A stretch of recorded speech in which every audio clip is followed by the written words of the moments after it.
Yeah. So, How do you use your name? why are you taking pictures of protesters? It's fine, I told you.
We ask that you would grant him 4 more years to finish the task that you've given him for our country. Pray.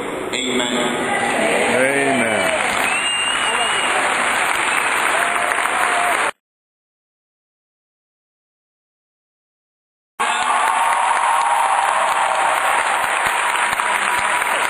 That's why I fight and introduce legislation to cut student interest rates in half on federal insurance.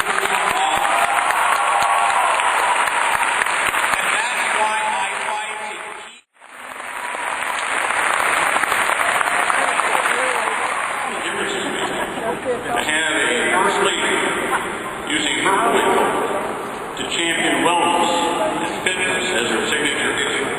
This is incredibly important. The First Lady's Let's Move campaign is helping to get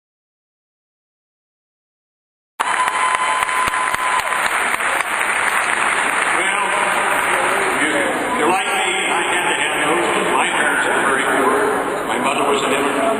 My father was a coal miner with a 6th grade education. Well, I did. I went to that other institution called Iowa State, but don't hold that. It's pouring down rain, and my umbrella blows open, and I get soaked. I'm married, I'm wet. Go inside, blow in the hole. After an hour and a half drive, turns out there are 20 people there.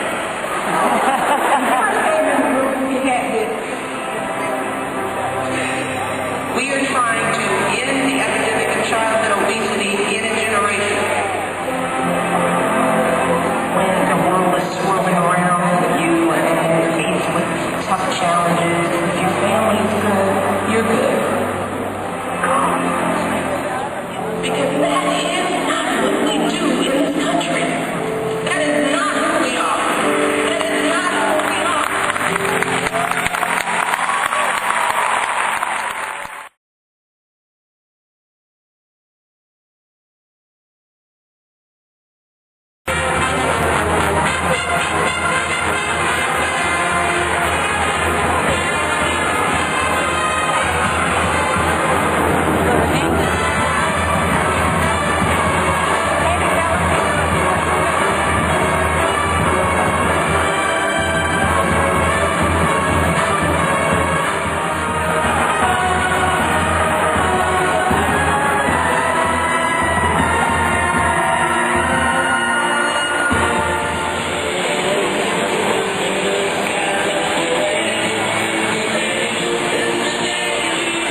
Larkin, Bruce Braley, and Mayor Cruz for being here today and for their leadership every single day here in the state. And most of all, I want to thank all of you.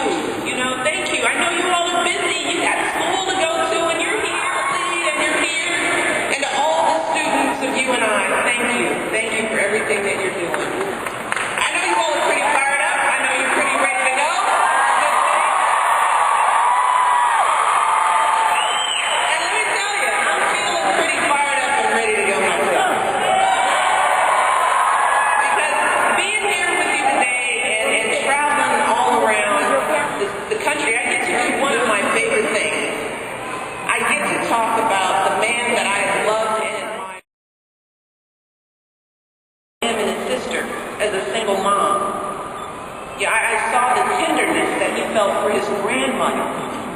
You know, how grateful he was that long after she should have retired, she was still waking up every morning, catching a bus to her job at a community bank to have make sure she was doing everything she could to support.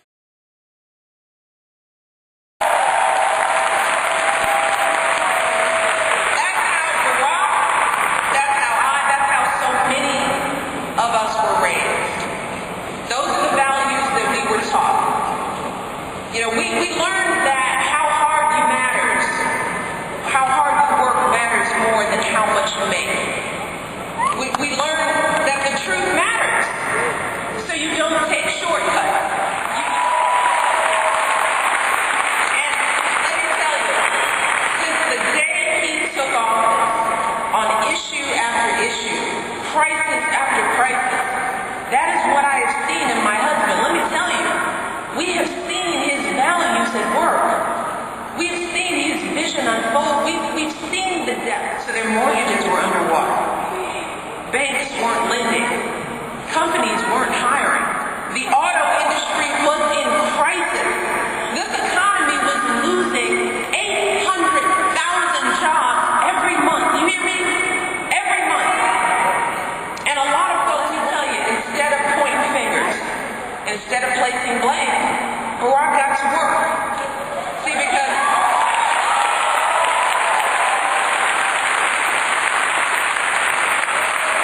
he was thinking about folks like my dad, folks like his grandmother. See, and that's why he cracked down on lending abuses, so that today when you apply for a mortgage,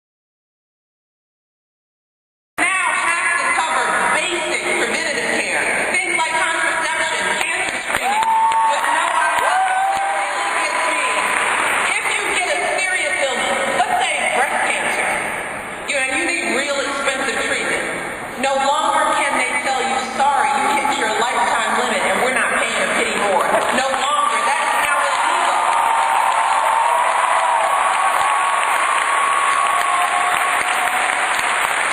And my husband will always have our backs.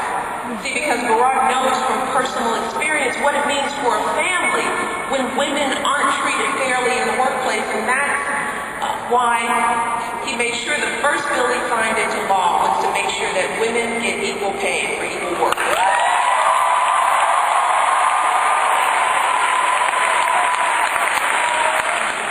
For 4 more years. You know, here's a few things that you can tell them, and I'm only going to go through a few of them. Tell them about the millions of jobs Barack has created. Tell them about how he passed health reform. Tell them about all the kids who will now be able to finally afford college. Tell them how Barack ended the war in Iraq.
like right here in Iowa.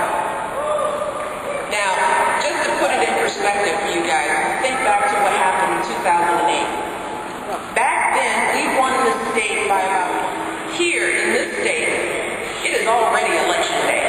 Today,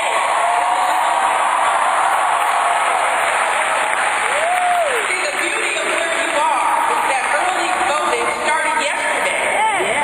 And for today only, right here on this campus, there is a satellite voting site open at the Schindler Education Building until 6 p.m. And there you can get registered, you can cast your ballot all in one stop. Right? So right after I'm done speaking, I want you all to walk out that main door, follow the volunteers, and do your part to move this country forward. Yeah. Listen to this. You can be one of the first people here in 2012 to cast your ballot for Barack Obama. All the rest of the way, all right? So just count on that. This stuff is never smooth sailing. It's up, it's down, it's up again. Trust me, I've learned. But when you start to get tired, and you will, when you start to get bored with all of this, and you will, when you want to take it to kids and our grandkids, that's why we're here today. Because we want to give you all that foundation for your dreams. You know, all of our children are worthy of that promise. And we want to give all our children that sense of limitless possibility, that belief that here in America, the greatest country on the planet,